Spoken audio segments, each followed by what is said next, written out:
A gang of racist men, united by hatred and arrogance, believed they were untouchable. To them, the pair of black twins they cornered on an empty road were easy prey. The gang's confidence was palpable, their taunts dripping with contempt as they circled, mistaking calm for weakness and silence for submission. They saw two women they could intimidate, humiliate, and dominate. What they couldn't see was the fire simmering beneath the surface. They didn't know these women had spent years honing their skills in the most elite military operations, surviving challenges that would have broken the gang's bravado in seconds. As the insults escalated into threats and the tension reached a breaking point, the gang unknowingly crossed a line that could never be undone. What began as an act of intimidation would ignite a storm that would upend the gang's network, expose their sinister operation, and leave them scrambling to recover from a reckoning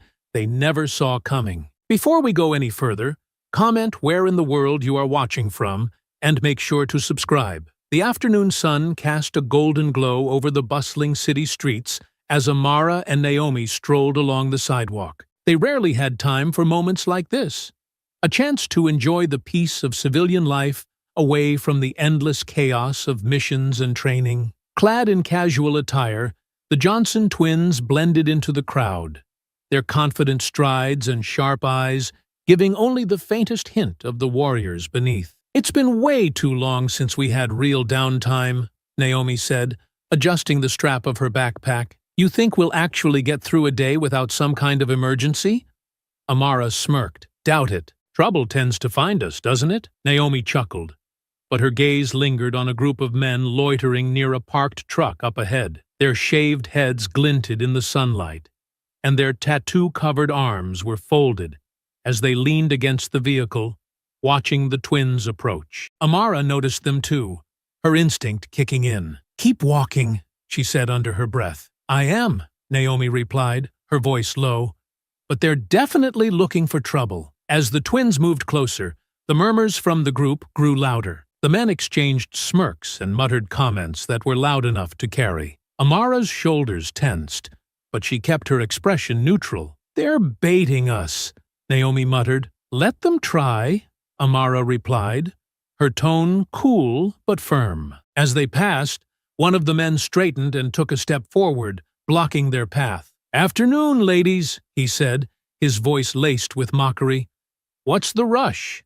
We don't get many like you around here." The group behind him laughed, their voices rough and cruel. Amara and Naomi stopped, their calm demeanors masking the tension brewing beneath the surface. "What exactly do you mean by that?" Amara asked, her voice steady. "Oh, you know," the man said, his grin widening. "Your kind, always showing up where you don't belong." Naomi's jaw tightened, but she stayed silent, her gaze locked on the man in front of them. Amara, however, stepped forward, her voice taking on a sharp edge. Amara's eyes narrowed at the man's smug grin. "Our kind?" she repeated, her tone cutting but calm. "What exactly do you mean by that?" The man chuckled, leaning slightly forward, clearly enjoying the attention of his crew. "Oh, you know," he said, dragging out the words. "Your kind, always showing up where you're not wanted, bringing trouble with you. Guess someone's got to say it." Naomi shifted slightly, her stance casual but calculated. She was already assessing the situation. 5 men, all bigger than her and Amara, but their postures screamed arrogance, not skill. She glanced at Amara, who was far less interested in restraint. "Trouble?" Amara asked, tilting her head. "You think we're the ones bringing trouble?" One of the other men snorted, crossing his tattooed arms over his chest. "Look at the numbers, sweetheart.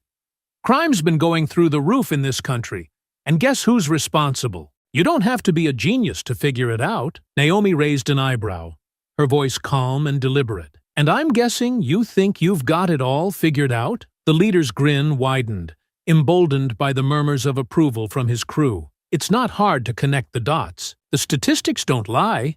Black neighborhoods, black crime, that's just the way it is. You people ruin everything you touch." Amara took a step forward, her jaw tightening as she locked eyes with him. "Statistics don't lie," she echoed.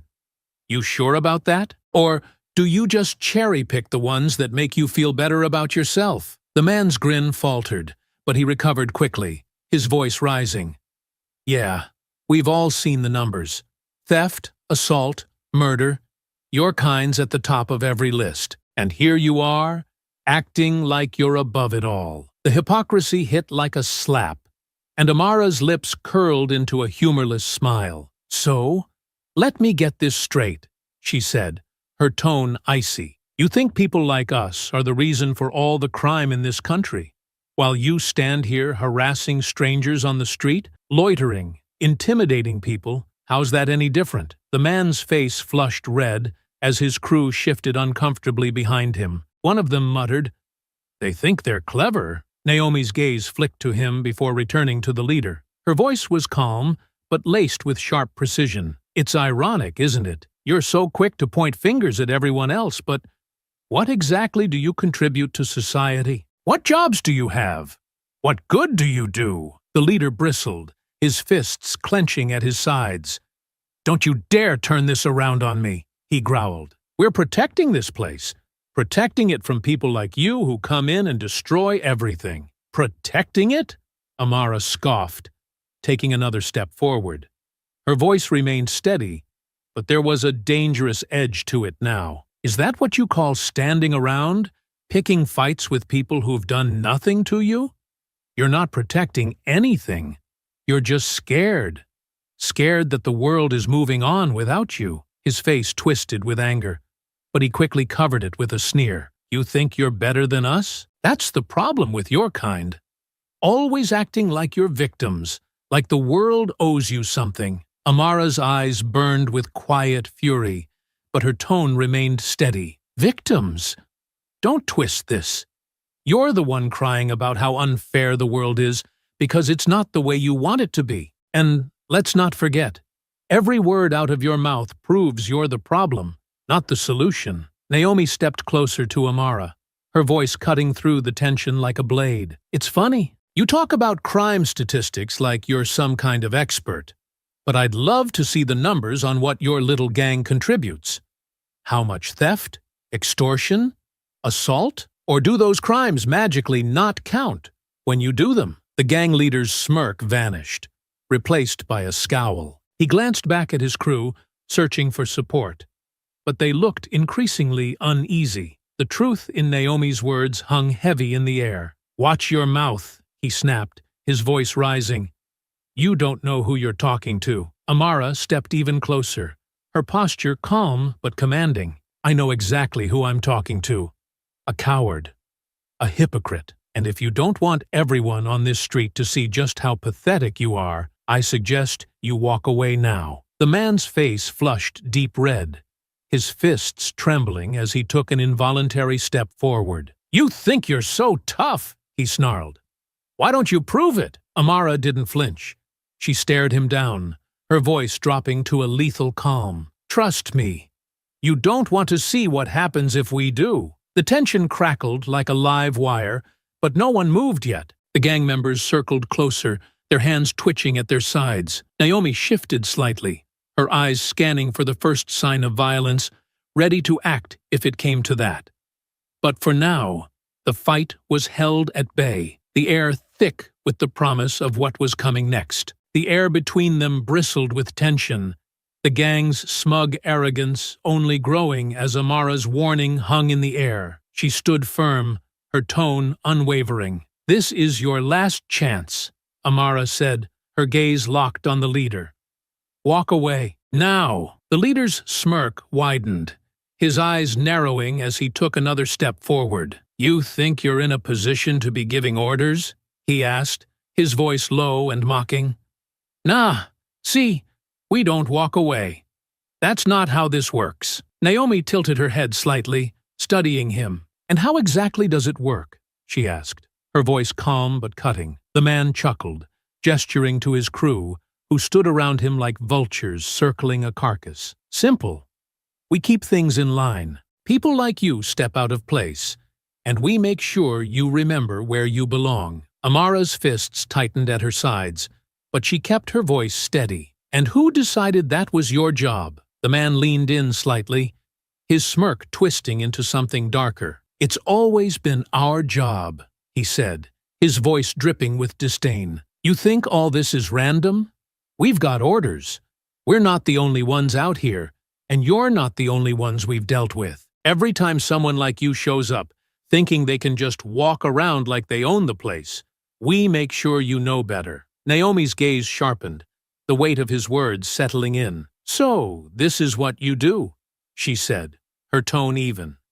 "You hunt down people like us, harass us, attack us, all because someone told you to?" "Damn right," one of the other men chimed in, his voice rough and full of pride. "We've got a system.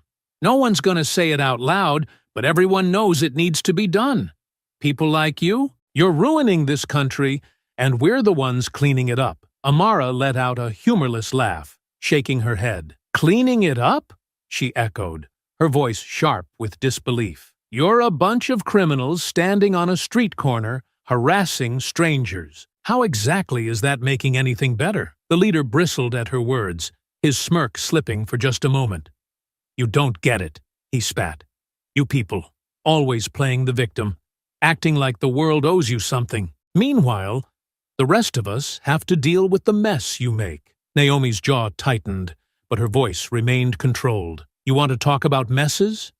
Let's talk about the drugs you push, the people you extort, the families you destroy. Who's cleaning up after you?" The gang fell silent for a beat, their leader's face twisting with barely concealed fury. One of the men behind him muttered, "They think they're better than us." Amara's eyes locked on the leader, her voice dropping to a cold, steady tone. "We are better than you, and you know it. That's why you do this. Why you go after people who look like us. It's not about cleaning up anything. It's about control. You're scared, so you lash out." The leader's fists clenched at his sides, his voice rising as he tried to regain the upper hand. "Scared? Of what? You? Don't make me laugh. You don't belong here, and you never will. This country's going to hell because of people like you, and someone's got to take a stand." Another gang member laughed, his voice harsh and mocking. "Yeah, look at you, acting all high and mighty, like you're untouchable. Newsflash, you're not. And we've made plenty of people like you realize that the hard way." Naomi stepped closer to Amara, her voice quiet but firm. "They're not just thugs," she said, loud enough for the gang to hear. "They think they're soldiers in some kind of war, but all they're doing is spreading hate and destruction." The leader sneered at her, his voice dripping with condescension. "Call it what you want," he said. "We know the truth. You people don't build anything. You just take and destroy. That's why we're here, to stop you from dragging the rest of us down with you." Amara's patience was nearly gone, but she held her ground. "You're cowards," she said, her voice cold and unwavering. "You talk about cleaning up the country, but all you do is spread fear and chaos. You're the ones dragging us all down, and deep down, you know it." The gang leader stepped closer, his face flushed with anger. "You think you're tough? Think you're gonna scare us off with your little speech?" He barked a laugh, gesturing to his crew. "Come on, boys. Let's show them how things really work." Naomi's gaze darted between the men, her stance shifting slightly as she prepared for what was coming. "You've already lost," she said quietly. "You just don't know it yet." The gang laughed, closing the circle around the twins, their confidence radiating off them in waves. The tension in the air was palpable, the storm ready to break. The gang leader's smirk twisted into a sneer as he gestured to his crew. "Show them what happens when you don't know your place." Without warning, one of the men lunged at Amara, his arms outstretched in a clumsy attempt to grab her. She reacted instantly, her training kicking in. Stepping to the side, she caught his wrist and twisted it sharply, forcing him to cry out in pain before driving her elbow into his ribs. He collapsed to the ground, gasping. Another man charged Naomi from behind, but she ducked under his swing and pivoted. Her foot snapped upward, striking his knee and sending him stumbling. Before he could recover, she delivered a precise strike to his temple, dropping him. "They're faster than they look," one of the gang members shouted, but his words were drowned out by the sound of fists colliding with flesh. Two men rushed Amara at once, their sheer size and strength forcing her to retreat a few steps. One swung wildly, but she weaved under his punch and retaliated with a powerful uppercut to his jaw. The second man tried to grab her from behind, but Naomi was already there, slamming her heel into the back of his knee and sending him sprawling. "They're not just fast," Naomi said, her voice calm even in the chaos. "They know what they're doing." Amara nodded, catching her breath. "And they're about to regret underestimating us." The gang regrouped, their expressions no longer smug but furious. The leader barked orders, his voice laced with frustration. "Get them! Stop playing around!" Three men moved in unison toward Naomi, their hands reaching for her. She sidestepped one and delivered a sharp elbow to another's throat, forcing him to stumble back, gagging. The third grabbed her arm, but she used his momentum against him, flipping him over her shoulder and slamming him into the pavement. Amara faced off against two more, their size and strength forcing her to stay light on her feet. One of them swung a heavy fist, but she ducked and delivered a lightning-fast kick to his knee, making him buckle. The second grabbed her arm, but she twisted free, using the momentum to drive her knee into his stomach. The leader watched from a distance, his face dark with anger. "What the hell are you doing?" he yelled at his crew. "Take them down." Naomi noticed the leader's hesitation and smirked. "He's all talk," she said, her voice carrying over the sounds of the fight. "Doesn't even have the guts to step in himself." Her taunt hit its mark. The leader's face flushed red as he stormed forward, cracking his knuckles. "You're gonna regret that," he snarled. He charged at Naomi, his sheer size and aggression making him more dangerous than the others. She blocked his first swing, but underestimated the force behind it, her feet sliding back slightly. Amara saw the opening and intercepted, landing a sharp kick to the leader's ribs. "Not so tough when it's 2-on-1, huh?"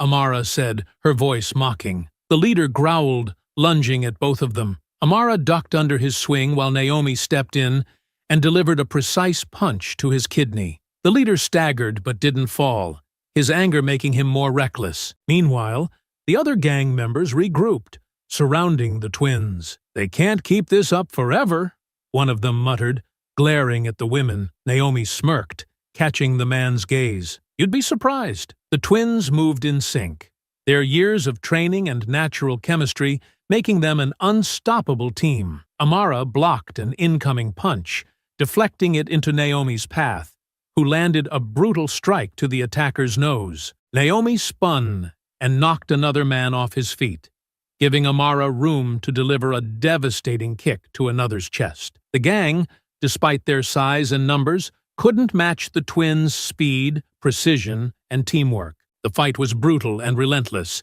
every move calculated to exploit the men's weaknesses.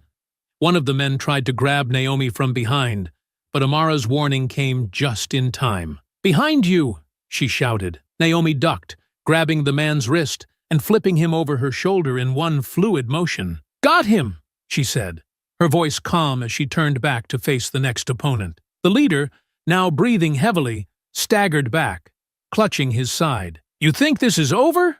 he spat, glaring at the twins. "We'll see how tough you are when we bring the rest of the crew." Amara's eyes flashed with determination as she stepped forward, her fists still raised. "We're not scared of you," she said coldly.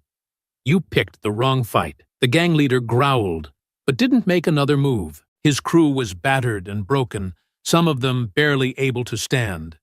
The twins, though bruised and breathing hard, still stood tall, their eyes daring him to try again. The fight wasn't over yet, but the tide had shifted, and the gang was beginning to realize they were in way over their heads. The gang leader wiped a trickle of blood from the corner of his mouth, his glare burning with frustration. "Stop messing around!" he barked at his men, his voice hoarse. "If they won't go down clean, make it dirty." At his words, the gang's demeanor shifted. No more wild punches or sloppy charges. They started moving with more intent, exploiting every opportunity to tip the scales. One of the men, his nose still bleeding from Naomi's earlier strike, grabbed a fistful of her braids and yanked her backward. Naomi let out a sharp grunt as she stumbled, her balance momentarily thrown off. "Let go!" she hissed, twisting her body to break his grip, but he held on, his knuckles white as he used her hair to swing her toward another attacker. Amara saw it happen out of the corner of her eye and made a move to help.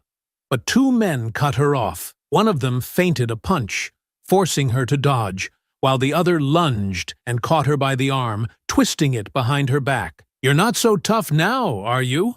the man sneered as he forced her to the ground. Amara gritted her teeth, planting her knee into the dirt to steady herself. "Still tougher than you," she spat, before twisting her body and slamming the back of her head into his face. The impact forced him to let go, and she rolled to her feet, breathing hard. Meanwhile, Naomi managed to slam her elbow into the man holding her braids, finally breaking free. She turned sharply and delivered a fierce punch to his jaw, sending him stumbling back. But before she could regroup, another gang member came from the side, grabbing her by the shoulder and pulling her away from Amara. "They're splitting us up," Naomi realized, her eyes darting to Amara, who was now fending off two men on the other side of the parking lot. Amara's fists flew as she blocked a punch and countered with a strike to her opponent's ribs. "They think we're easier to handle apart," she called out, ducking under another swing. "They don't know us." Naomi dodged a wild grab and spun to face the two men circling her. "Then let's remind them." The gang pressed their advantage, attacking in pairs to keep the twins off balance. One of the men kicked out at Amara's legs, trying to trip her, while another moved in to grab her from behind. She felt his arms snake around her waist and immediately dropped her weight, making it harder for him to lift her. With a sharp twist, she slammed her elbow into his side, breaking free just as the second man lunged forward. Naomi found herself in a similar predicament. One man rushing her head-on while the other tried to grab her from the side. She sidestepped the first, using his momentum to shove him into the second, but the two quickly recovered, flanking her again. "We need to get back to each other," Naomi called out, her voice strained but clear. Amara caught her sister's words and nodded, her gaze flicking between the men surrounding her. "On my mark," she said, her voice firm. The twins moved as one, years of training and an unspoken connection guiding their actions. Amara feinted toward the man in front of her, drawing his attention, before spinning and delivering a high kick to the one behind her. The moment he staggered back, she bolted toward Naomi, barreling through anyone in her path. Naomi, recognizing the opening, ducked under a swing and darted toward Amara, meeting her halfway. Back to back, they stood surrounded by the gang, their breathing heavy but synchronized. "Together?" Naomi asked, her voice steady despite the chaos. Amara smirked. "Always." The gang hesitated, their earlier confidence starting to waver. One of the men glanced at the leader, who was glaring at the twins with clenched fists. "Don't just stand there," he shouted. "Take them down!" The men surged forward again, but this time the twins were ready. Amara caught the first attacker by the wrist, twisting it sharply and using his own momentum to throw him into another man. Naomi spun on her heel, delivering a precise kick to the knee of one man while blocking a punch from another. Their movements were seamless, each twin covering the other's blind spots. When one ducked, the other struck. When one dodged, the other countered. The gang's attempts to isolate them were futile now, their dirty tactics no match for the twins' coordination. The leader growled in frustration, grabbing a metal pipe from the truck bed. "Enough of this!" he bellowed, charging toward them with the weapon raised. Amara and Naomi turned in unison, their eyes locking on him as he rushed forward. "You take the left," Amara said quickly. Naomi nodded. "Got it." The fight was far from over, but the twins were back in control, their chemistry and training turning the tide once again. The gang charged again, but the twins were no longer caught off guard. Amara and Naomi moved with precision, their bodies in perfect sync, dismantling their opponents one by one. Amara blocked a wild swing from one of the gang members, grabbing his arm and twisting it sharply. The man cried out in pain, but before he could recover, She drove her knee into his stomach, sending him sprawling onto the pavement. Nearby, Naomi ducked under a pipe swing from another man. She grabbed the weapon mid-swing, wrenching it from his hands and using it to knock his legs out from under him. As he fell, she tossed the pipe to the side and delivered a swift kick to his chest, keeping him down. "Is this the best you've got?" Amara called out, her voice sharp and taunting as she dodged another attacker's punch. She spun around him, planting an elbow into the back of his head and sending him crashing to the ground. The gang's confidence was unraveling. What started as an assured attack had turned into chaos. The men hesitated now, their movements sluggish and uncertain as they glanced at each other for guidance. "Stay on them!" the leader barked, his voice cracking with frustration. He stood a few feet away, gripping a metal pipe in his hands, but he didn't make a move toward the twins. Naomi noticed his reluctance and smirked. "Your boys don't look too sure about this anymore," she said, nodding toward the scattered gang members. "Maybe it's time to admit you're in over your head." The leader's jaw clenched, his knuckles tightening around the pipe. "Shut your mouth," he growled, but his crew was already starting to back away. One of the men wiped blood from his nose and glanced at the leader. "We can't take them, man," he muttered. "They're not normal." "You cowards," the leader spat, his face red with anger. "You're just gonna let them win?" Another gang member shook his head, stepping back toward the truck. "I'm not getting paid enough for this," he muttered before turning and running. It was like a dam breaking. One by one, the gang members broke off, limping or staggering away as the twins advanced. Amara's eyes followed each of them, her posture relaxed but ready, daring anyone to try again. "Yeah, that's what I thought," she muttered, as the last of the stragglers took off. Only the leader remained now, standing alone in the middle of the lot. His grip on the metal pipe tightened, and his eyes darted between Amara and Naomi. His breath came in shallow gasps, his earlier bravado completely stripped away. "Looks like it's just you," Naomi said, her voice calm but laced with authority. "So, what's it gonna be? You running too?" The leader snarled, taking a shaky step forward. "I'm not scared of you," he hissed, though his trembling hands betrayed him. "You think you've won? You have no idea who you're messing with." Amara raised an eyebrow, her lips curling into a small, humorless smile. "We're not the ones running. So yeah, I think we know exactly who we're messing with." The leader roared in frustration and charged at them, swinging the pipe wildly. Naomi sidestepped his first swing, forcing him to overextend, while Amara moved in from the opposite side. As the leader tried to recover, Amara delivered a swift punch to his ribs, causing him to stagger. Naomi followed up with a sharp kick to the back of his knee, forcing him to drop the pipe and fall forward. "You're done," Amara said coldly, stepping toward him. But the leader wasn't ready to give up. With a guttural yell, he pushed off the ground and tried to run toward the truck parked at the edge of the lot. "Oh no, you don't," Naomi muttered, already sprinting after him. Amara was right behind her, their footsteps pounding against the pavement as they closed the distance. The leader made it to the truck and yanked the door open, but before he could climb inside, the twins reached him. Amara grabbed his arm and pulled him back, while Naomi tackled him low, sending him sprawling to the ground with a heavy thud. He groaned, trying to crawl away, but Amara planted a foot on his back, pinning him in place. "Still not scared?" she asked, leaning down slightly to meet his gaze. The leader glared up at her, his face red and twisted with rage. But he didn't answer. Naomi straightened, brushing dust off her clothes as she caught her breath. "You've got nowhere to go," she said, her voice firm. "It's over." Amara glanced at her sister, then down at the leader. "Not yet," she said quietly, her tone grim. The twins exchanged a knowing look. The fight might have been over, but this was just the beginning. The leader struggled beneath Amara's boot, twisting and grunting as he tried to free himself. His efforts were useless.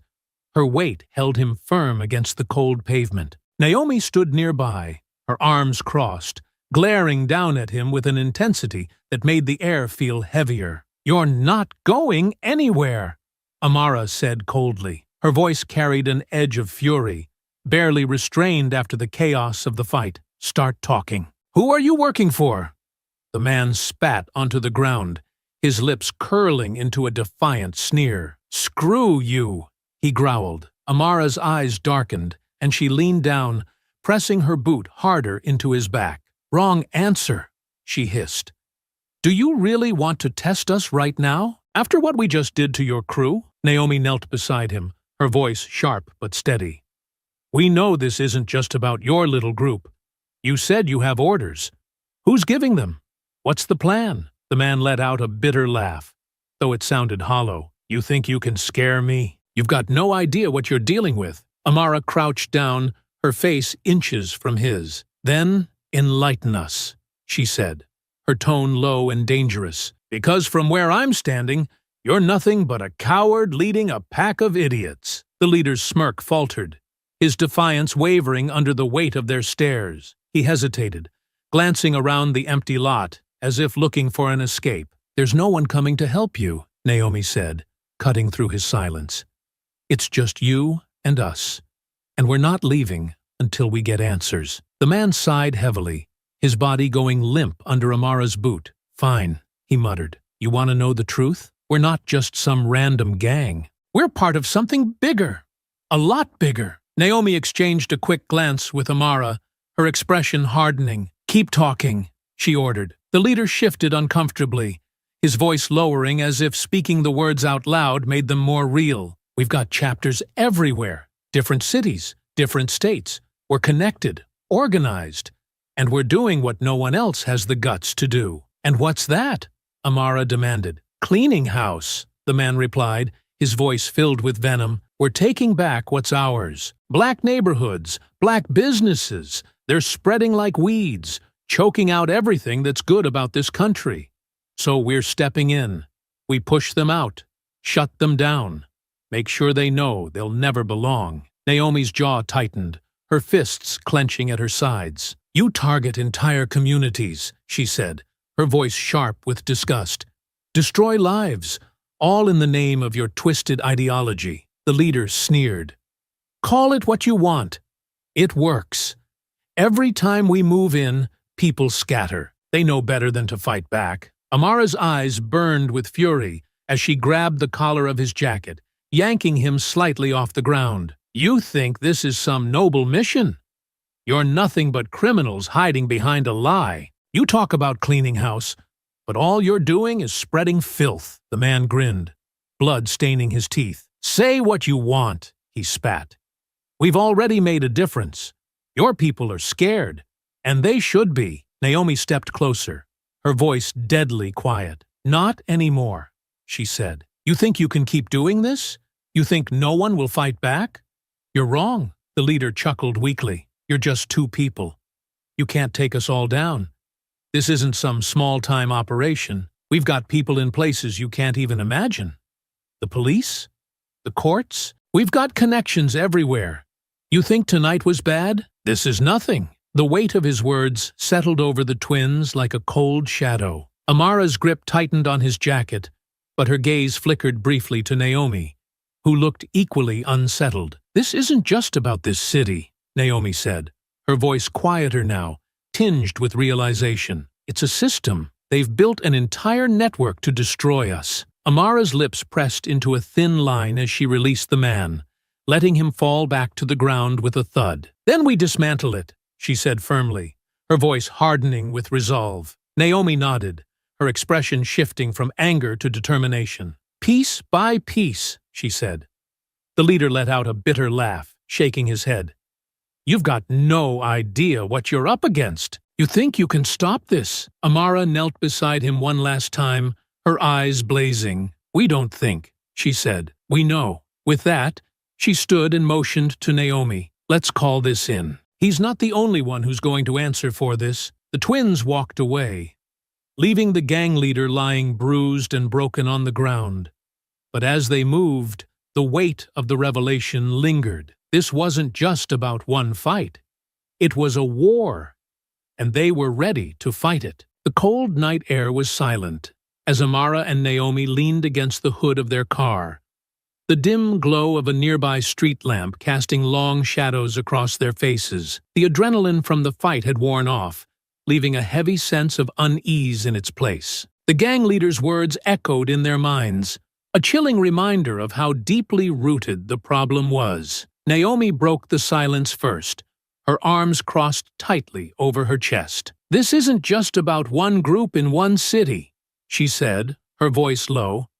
"This is organized. They've got resources, connections, and a plan. This goes way beyond what we expected." Amara nodded, her gaze fixed on the ground as she processed everything. "He wasn't bluffing," she said quietly. "The way he talked about it, chapters in other cities, people in law enforcement, it lines up with how these kinds of networks operate. If he's telling the truth, this thing could be huge." Naomi exhaled sharply, running a hand through her braids. "So what do? We can't just sit back and let this happen.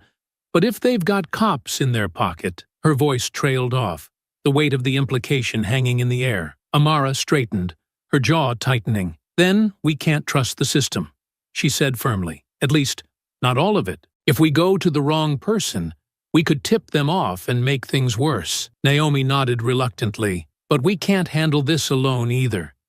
If they really are spread across multiple cities, with people in positions of power," she shook her head, her voice tinged with frustration. "We're outnumbered and outgunned." Amara looked at her sister, her expression softening slightly. "We've been outnumbered before. Outgunned too.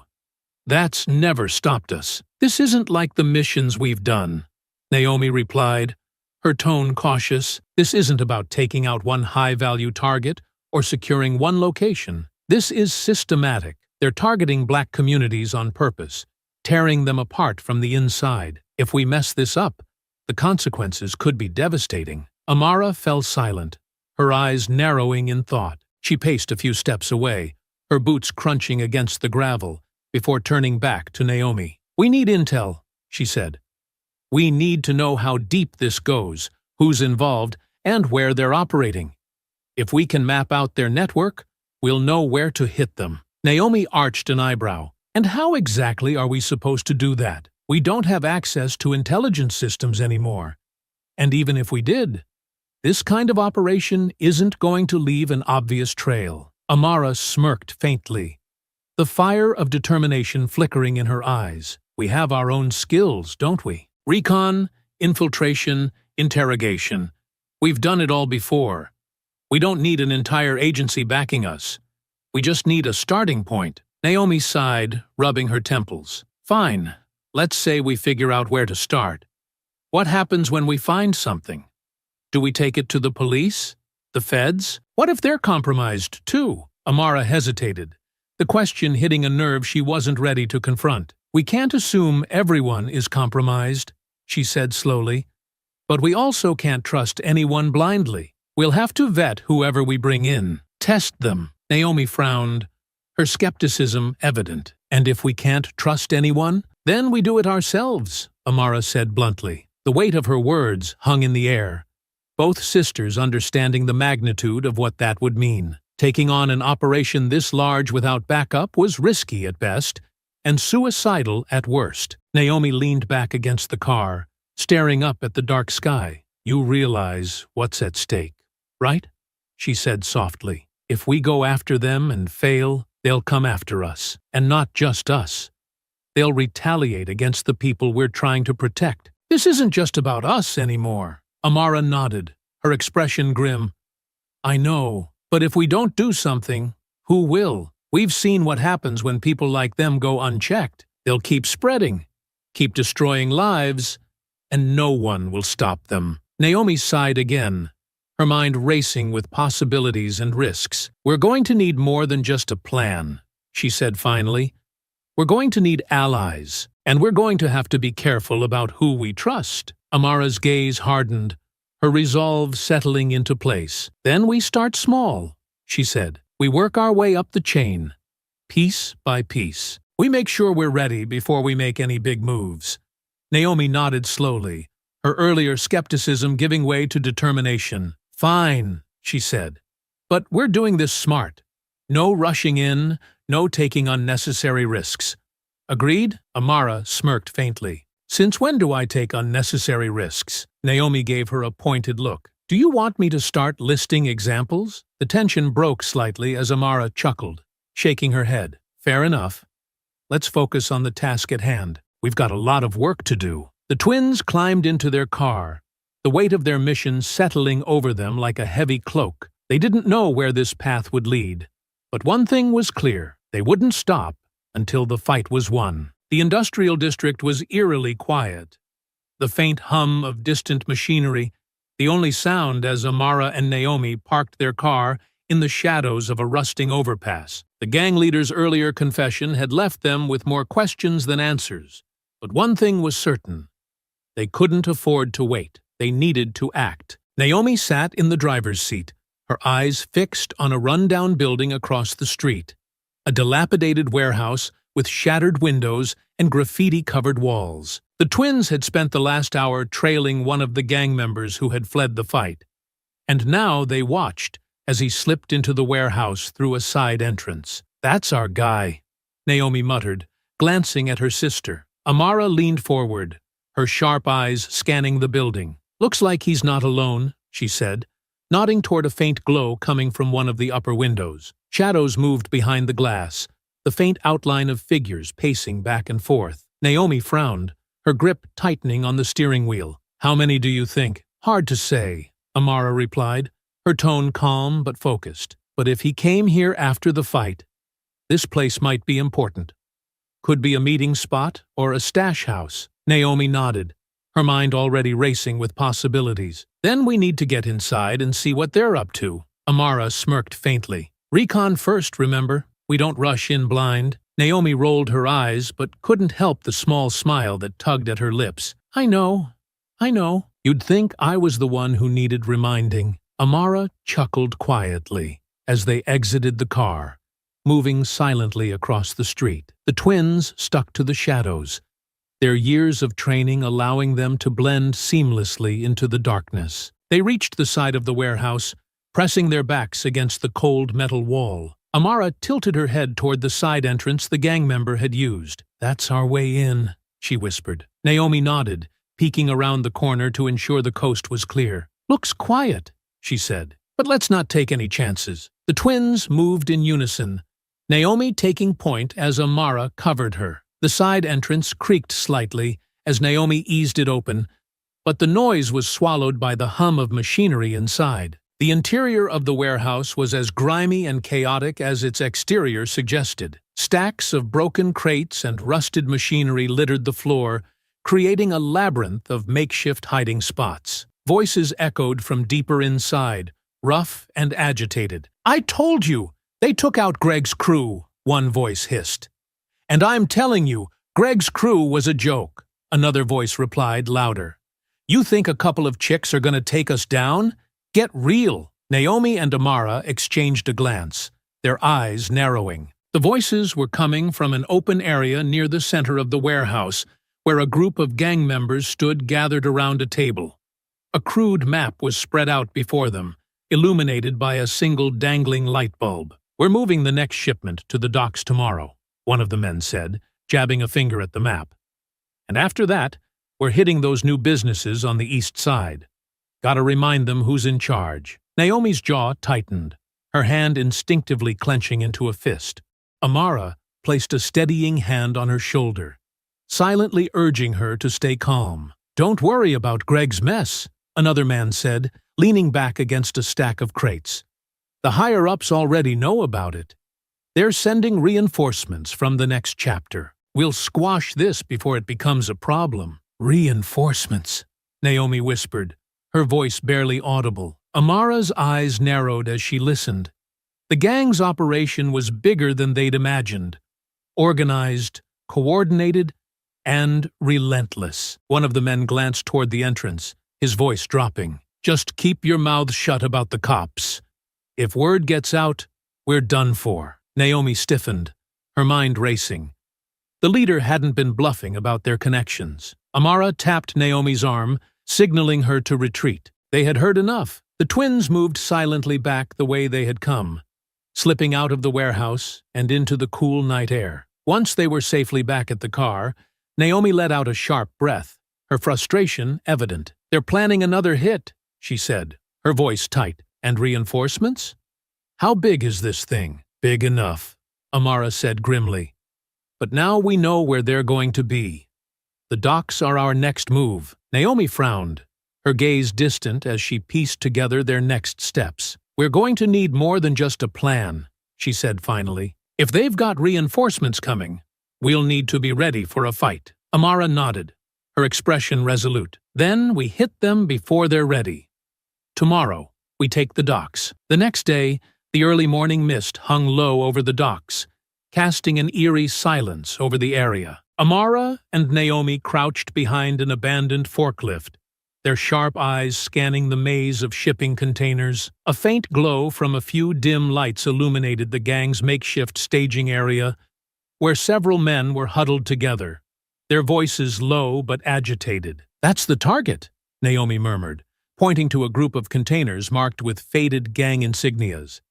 "They're getting ready to move something." Amara nodded, her gaze fixed on the scene. "Weapons, drugs, or something worse," she said quietly. "Either way, it's something they don't want anyone finding." They watched as two men emerged from one of the containers, one carrying a clipboard and the other hefting a crate. Their conversation was muffled by the distance, but their body language radiated urgency. "They're gearing up for something big," Naomi said. "This isn't just a local shipment. They've got too much activity here for it to be small time." Amara's jaw tightened. "We need to move before they finish loading up. If we can disrupt this, we might be able to force them to show their hand." Naomi nodded, adjusting her position. "You take left, I'll take right. We'll pin them down," and a sharp whistle cut through the air, freezing both women in place. Amara's hand instinctively went to her sidearm, but Naomi raised her hand, signaling her to wait. "Don't even think about it," a deep voice commanded from the shadows. Amara and Naomi turned slowly to see a man step into view, his silhouette sharp against the dim light. He wore a dark suit and an air of authority, a badge clipped to his belt, glinting faintly. "FBI," he said, his voice calm but firm. "Agent Ryan Brooks, and I need you two to stop whatever it is you're about to do." Amara narrowed her eyes, studying him carefully. "You've been following us?" she said bluntly. Brooks nodded, his expression unreadable. "Not just you. The gang you're tracking has been under surveillance for months.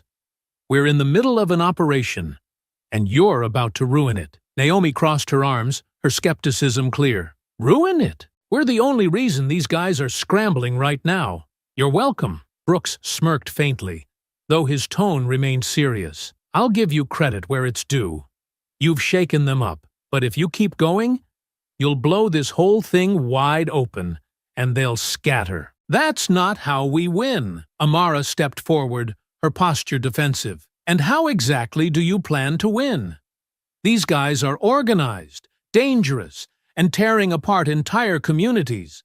Sitting back and waiting isn't working." Brooks met her gaze evenly. "We're not sitting back. We're dismantling their network piece by piece. This isn't just about one crew or one shipment. It's about the entire operation. If we don't take them down strategically, they'll regroup, and all of this will have been for nothing." Naomi glanced at Amara, her expression cautious. "And what makes you think we're just going to walk away?" Brooks reached into his pocket and pulled out a folded file. "Because I know who you are," he said, holding it up. "Amara and Naomi Johnson, former Navy SEALs, top of your class, with a mission success rate that most teams can't touch. You're good. No, you're great. But this isn't a battlefield. This is a chess game, and if you want to win, you need more than brute force." Amara's jaw tightened, but she didn't respond. Naomi arched an eyebrow, her skepticism evident. "And what's your plan? Let them keep operating until you've built your perfect little case? How many more people have to suffer before you decide it's time to act?" Brooks's expression hardened. "I'm not here to defend the system. I'm here to tell you that if you keep going alone, you're playing into their hands. They've got resources, manpower, and connections you don't. But if you work with us, we can take this whole thing apart. Amara exchanged a look with Naomi, her mind racing. The agent's words carried weight, but trust wasn't something either of them gave easily. If we work with you, we do it our way, Amara said finally. No red tape, no waiting for the perfect moment. We hit them hard, and we hit them fast. Brooks smirked slightly. You'll find I'm not much for red tape, he said. But if we're doing this, we do it smart. That means gathering intel, coordinating strikes, and making sure we don't just slow them down, we end them. Naomi studied him for a moment before nodding reluctantly. Fine, she said. But the second we think you're holding us back, we're out. Fair enough, Brooks replied, extending a hand. Amara hesitated, then shook it firmly. All right, Agent Brooks.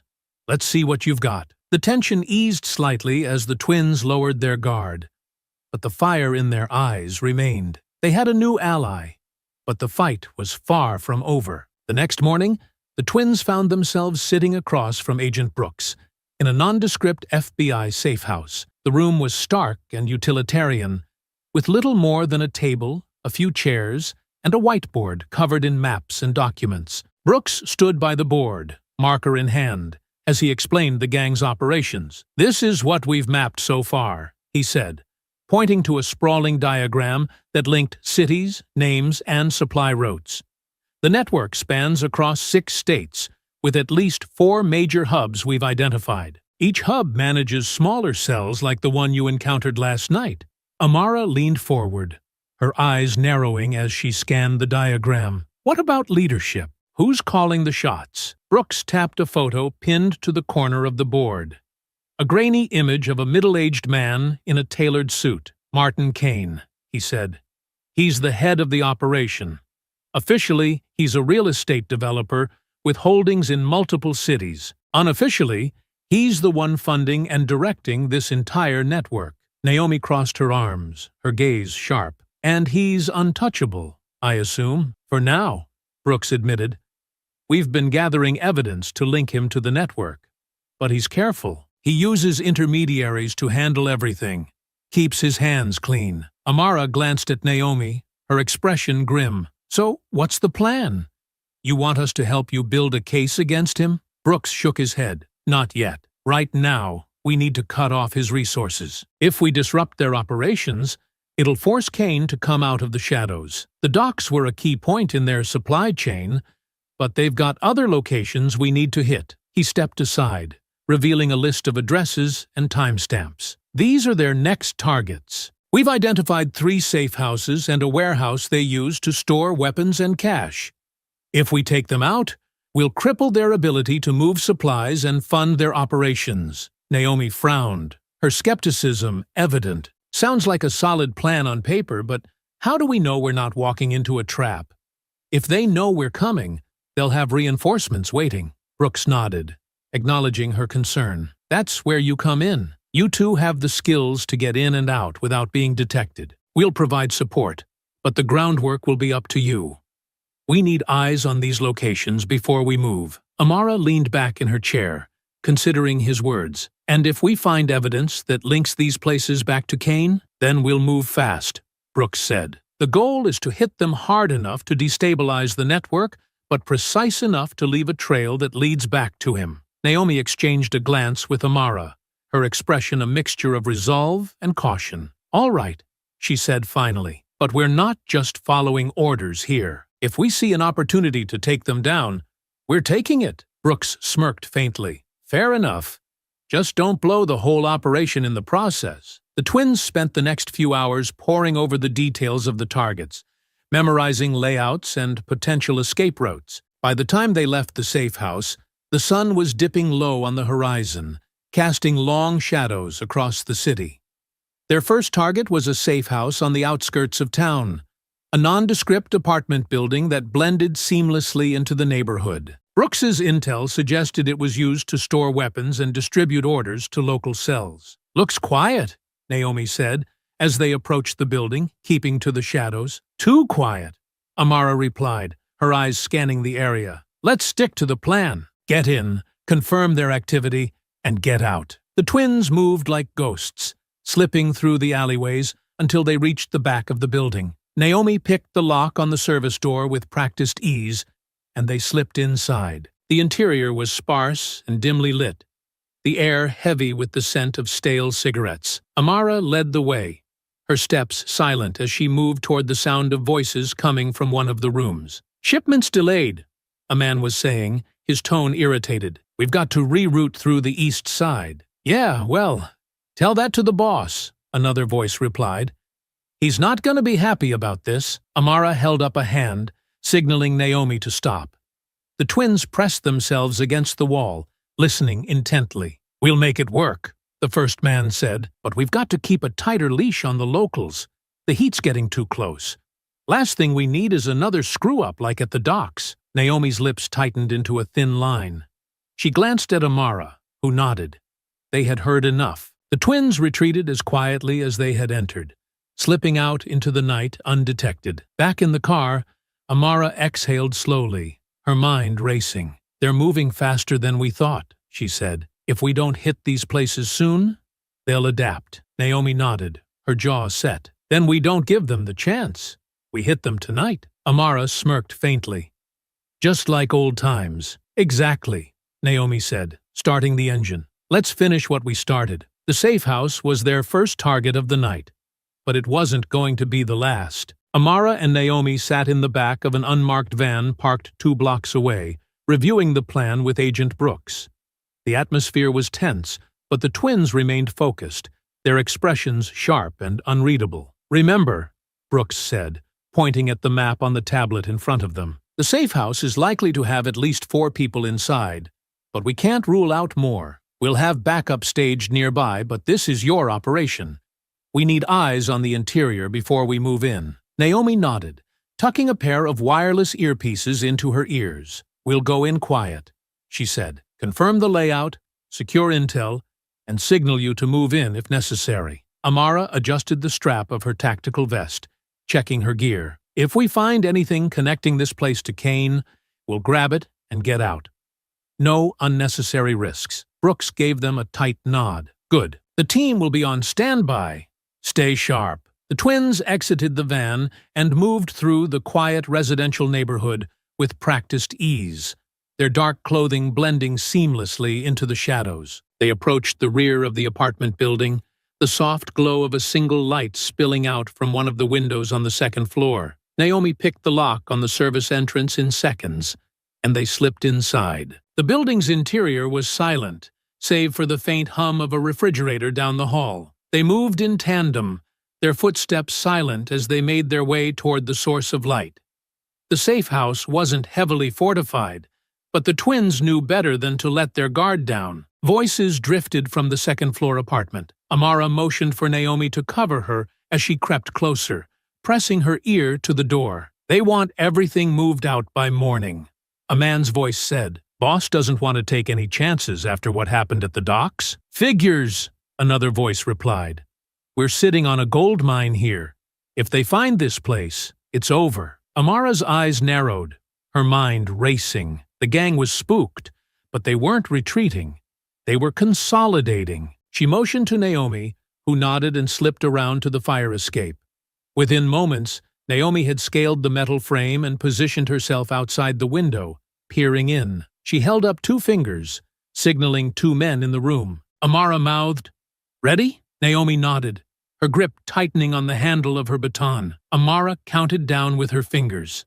3, 2, 1. Naomi shattered the silence, crashing through the window and landing on the floor in a crouch. The 2 men inside barely had time to react before Amara kicked the door open, her presence a blur of precision and force. The first man lunged at Naomi, but she sidestepped him, landing a sharp elbow to his jaw and sending him sprawling. The second reached for a weapon on the table, but Amara disarmed him with a swift strike to his wrist before slamming him against the wall. "Don't move!" Amara growled, her voice cold and commanding. Naomi secured the first man with a zip tie, glancing around the room. Papers and a laptop were scattered across the table, along with a small stack of cash.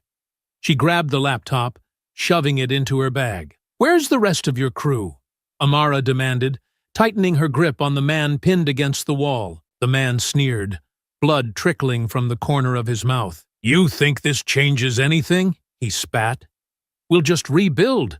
You're wasting your time." Amara leaned closer, her voice dropping to a dangerous whisper. "That's not your call to make." The man glared at her, but said nothing. Naomi grabbed the stack of papers, quickly flipping through them. "Amara, look at this," she said, holding up a sheet. Amara glanced over, her eyes scanning the document. It was a ledger, detailing shipments, payments, and contacts. A name stood out near the top.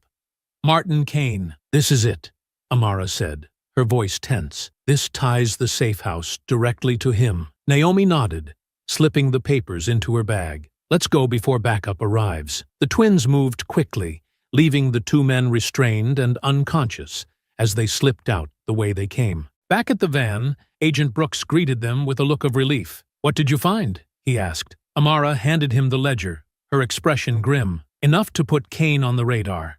This safe house is directly connected to his operations." Brooks flipped through the pages, his jaw tightening. "This is good," he said. "Really good. We'll cross-reference this with what we've already got. If the other targets pan out, we'll have enough to bring him in." Naomi folded her arms, her gaze sharp. "Let's not celebrate yet. This is just the beginning." Amara nodded, her voice steady. "The safe house is down, but the warehouse is next. Let's finish this." The hum of the car engine filled the silence as Amara and Naomi drove down the dark stretch of highway, leaving the city behind. The distant glow of streetlights faded in the rearview mirror, replaced by the pitch-black expanse of open fields and towering trees. The night seemed endless, the journey ahead just as daunting. Naomi glanced at the GPS mounted on the dashboard, the faint blue light illuminating her face. "We've got about 2 hours until we cross the state line," she said, breaking the silence. "This warehouse better be worth the trip." Amara, seated in the passenger seat, stared out at the empty road, her mind racing. If Brooks's intel is right, it will be. He said this place isn't just a storage site, it's a command center. If Kane's people are coordinating anything major, it'll start there. Naomi exhaled sharply, her hands tightening on the wheel. "Still feels like we're chasing shadows. Every time we get close, it's like the target moves." "That's how networks like this work," Amara replied, her voice steady. "They're designed to be flexible. If one piece falls, the rest can keep running. That's why we have to hit them where it hurts. Find their infrastructure and tear it down." Naomi gave a small nod, but said nothing, her gaze fixed on the road.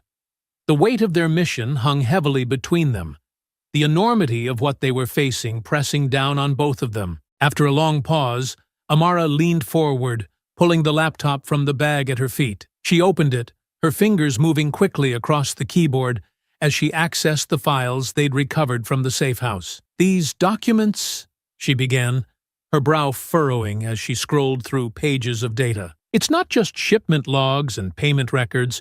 There are personnel files here. Names, aliases, even locations." Naomi glanced over briefly. "Locations?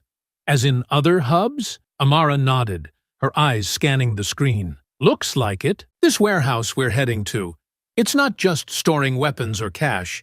It's a communications hub. They're using it to coordinate with other cells across the region." Naomi let out a low whistle.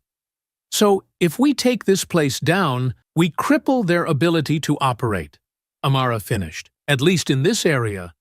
But it also means they'll fight hard to protect it." Naomi's expression hardened, her jaw tightening. "Let them try. We've handled worse." The car fell silent again, the rhythmic hum of the tires on the asphalt the only sound. Amara leaned back in her seat, her mind still racing. "Brooks said this warehouse is bigger," she said, almost to herself. "More people, more security, more intel. We're not walking into the same kind of fight we had at the safe house." Naomi smirked faintly. "Good. I was starting to get bored." Amara shot her a look, but couldn't help the small smile that tugged at her lips. "Just don't get cocky. If this place is as important as we think, they'll be ready for us." "Let them be ready," Naomi replied, her voice firm. "We'll be ready too." The miles passed in relative silence, the tension between them gradually giving way to quiet determination. As the city skyline faded entirely, replaced by rural farmland, the GPS chimed, signaling the approach of their destination. "We're close," Naomi said, her grip on the wheel tightening. "How do you want to play this?" Amara leaned forward, studying the map on the Jeep. "We scout the area first," she said. "Figure out their patrols, weak points, any gaps in their security. If we can get in and out without alerting them, great. But if it comes to a fight, we finish it," Naomi said, finishing the thought. Amara nodded.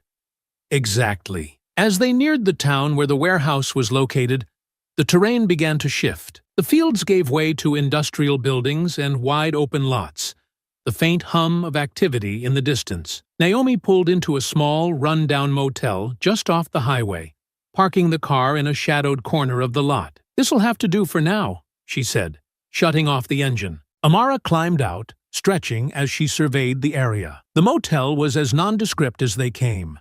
Peeling paint, flickering neon sign, and an air of quiet neglect. It was the kind of place no one asked questions, which made it perfect for their purposes. Inside their room, Amara spread the documents and maps across the small table, while Naomi unpacked their gear. The room was cramped, with faded wallpaper and a single flickering lamp, but the twins paid it no mind. "We've got one shot at this," Amara said, tapping the map. "If we're going to hit this warehouse, we need to do it right. No mistakes." Naomi sat on the edge of the bed, her expression serious. "Then we get some rest and hit it tomorrow night. We're no good if we're running on fumes." Amara hesitated, then nodded. "Agreed. But first thing in the morning, we recon the area. I want to know every exit, every guard rotation, every camera they've got." Naomi smirked faintly. "Sounds like a plan, boss." Amara rolled her eyes but smiled despite herself. "Let's just get through this in one piece." The twins settled in for the night, the weight of their mission heavy, but their resolve unshaken. The warehouse was their next step, a larger target, a bigger risk, but also a chance to gain the upper hand. The first rays of dawn crept through the thin curtains of the motel room as Naomi stirred awake. The faint buzz of her phone vibrating on the bedside table pulled her out of sleep. She groaned, reaching over to silence it, only to see the name Agent Brooks flashing on the screen. "Amara," she muttered, tossing the phone to her sister, who was already sitting up and lacing her boots. Amara caught the phone with one hand and answered it. "What is it, Brooks?" On the other end, Brooks's voice was sharp and to the point. "Change of plans. You're not going in alone this time. We're sending a tactical team to assist you. I'll meet you in the field in an hour." Amara raised an eyebrow, glancing at Naomi. "Tactical team? What's the catch?" "No catch," Brooks replied. "We've been reviewing the intel you provided. This warehouse isn't just a hub.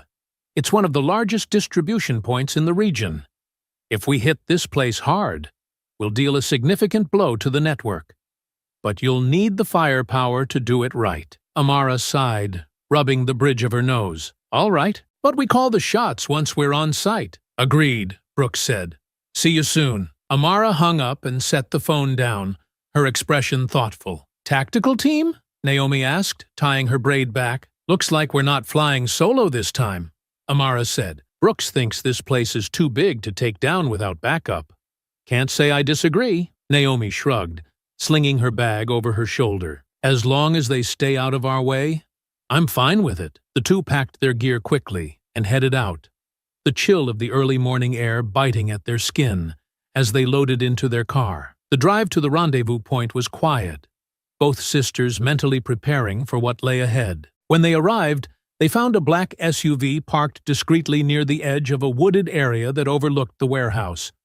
Brooks stood beside it, flanked by 4 members of the tactical team, each outfitted in black gear and armed to the teeth. "Morning," Brooks said, nodding to the twins. "Looks like you brought the cavalry," Naomi said, eyeing the team. "They're here to assist, not take over," Brooks assured her. "You two lead the operation. They'll follow your orders." Amara crossed her arms, studying the tactical team. "What's the plan?" Brooks unfolded a map of the warehouse, spreading it out on the hood of the SUV. "The warehouse has 3 main entry points: the front, the loading docks in the back, and a service entrance on the east side. Intel suggests they've got at least a dozen men inside, but that number could change depending on their reinforcements. We split up, Amara said, her voice decisive. Naomi and I will take the east side. The tactical team can cover the front and the loading docks. We'll coordinate to make sure no one gets out. Brooks nodded, his expression serious. Sounds solid.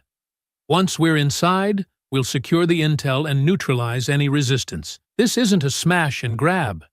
We need to make sure we leave with something we can use. Naomi smirked faintly. Sounds like our kind of mission. The team moved into position as the sun climbed higher into the sky, the calm before the storm settling over the group. Amara and Naomi crouched near the tree line, their eyes fixed on the warehouse as they communicated through their earpieces. Team Alpha in position, one of the tactical officers said over the comms.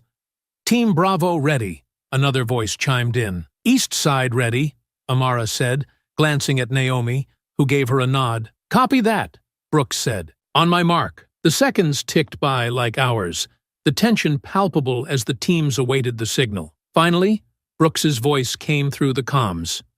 Go. The tactical team moved first, breaching the front and rear entrances with calculated precision. The sharp crack of flashbangs echoed through the air, followed by shouts as the gang scrambled to respond.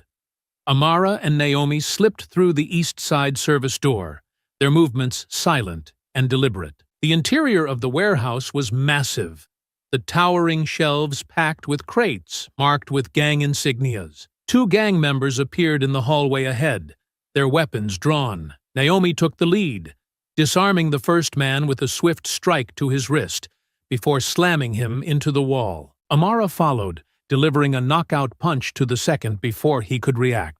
Clear, Naomi said, her voice steady. They moved deeper into the warehouse, the sounds of the tactical team engaging the gang echoing in the distance. Amara paused as they reached a large office overlooking the main floor. This has to be where they're coordinating, she said, nodding toward the door. Naomi tried the handle. It was locked. Cover me, she said, pulling out her lock-picking tools. Within seconds, the door clicked open, and the twins stepped inside. The office was filled with maps, documents, and computer monitors displaying security feeds from the warehouse. Jackpot, Amara said, pulling out a flash drive and plugging it into the main terminal. Naomi scanned the documents on the desk, her eyes narrowing. This is bigger than we thought, she said. They've got connections to other warehouses, shipments, even potential targets. Amara nodded, her voice grim. We need to get this back to Brooks. The mission was far from over. But as the twins gathered the intel, one thing became clear. The fight was only just beginning. The faint hum of distant commotion echoed through the cavernous warehouse as Amara and Naomi moved swiftly through the shadows. The air was thick with tension, their senses heightened with every step. The tactical team's initial breach had gone as planned, but the sporadic bursts of static over the comms told a different story. Something wasn't right. Keep moving, Amara whispered, her voice barely audible as she scanned the aisles of towering crates. We're not alone in here, Naomi nodded, her breathing steady, her grip tightening on her baton. The dim lighting cast long shadows across the floor, every flicker of movement making her heart pound harder. From their vantage point near a stack of shipping crates, they had a clear view of the central loading area. A handful of gang members scrambled to reinforce their positions, dragging crates and setting up makeshift barriers. They're gearing up, Naomi murmured. They must have realized we're not just here to snoop around. Amara's lips pressed into a thin line. They're disorganized, though. Probably didn't expect us to hit them this fast. Naomi arched a brow, a faint smirk tugging at the corner of her lips. Well, let's keep it that way. But just as they prepared to move, a sharp noise pierced the tension.